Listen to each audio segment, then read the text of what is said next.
Hey everyone! Next week, the Federal Reserve is expected to raise the overnight rate by another 25 basis points, taking the federal funds rate to the 5.25% to 5.5% range. Wall Street has pretty much already baked that increase in because Chairman Powell very clearly telegraphed that move at the press conference after their last meeting. And as everyone is very well aware, the Fed's doing this to reduce inflation. But they're trying to do it without pushing the economy into a recession. So far, it looks like they're doing a pretty good job, but we're not at the finish line yet.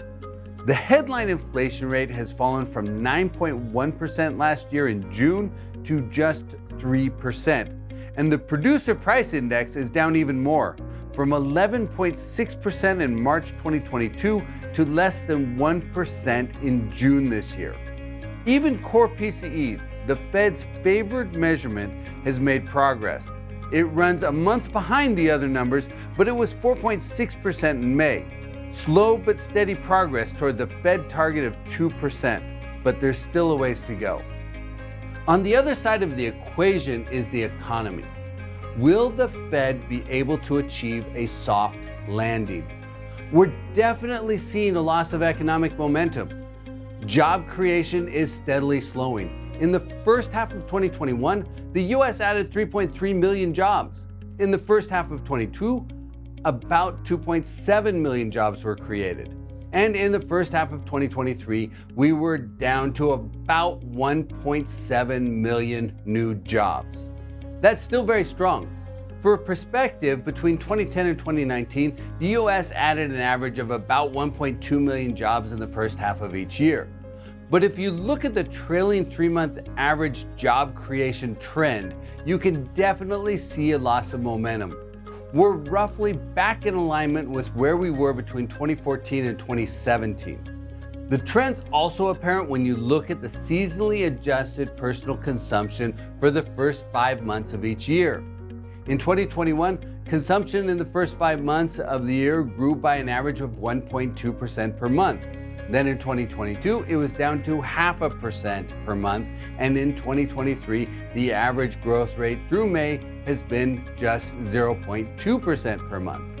It's a similar story for core retail sales, 1.6% average monthly growth in the first 5 months of 2021, then 0.6% growth in 2022, and in the first 5 months of 2023, core retail sales are basically flat. So the Federal Reserve's effort to slow the economy is working. Job creation is slowing down, and so is spending.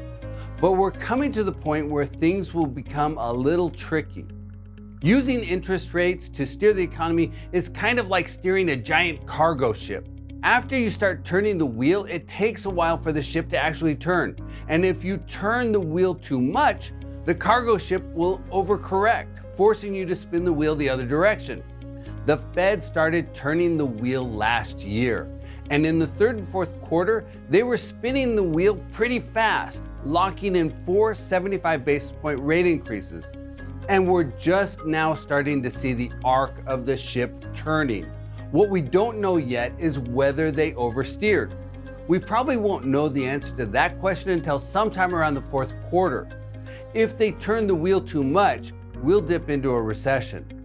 But again, so far it looks like they're in the right range. If there is a recession looming, it would likely be very mild. The economy, especially the jobs market, has proven to be very durable and resilient. One potential cross-current that could disrupt the trajectory, though, is the reinstatement of student loan payments.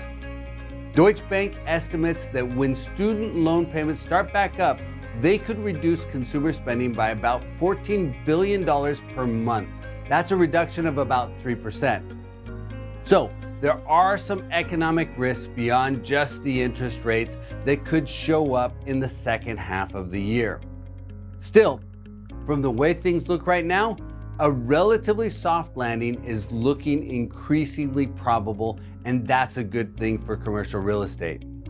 We're seeing revived apartment demand with close to 100,000 units absorbed so far this year. Retail also looks like it's performing well.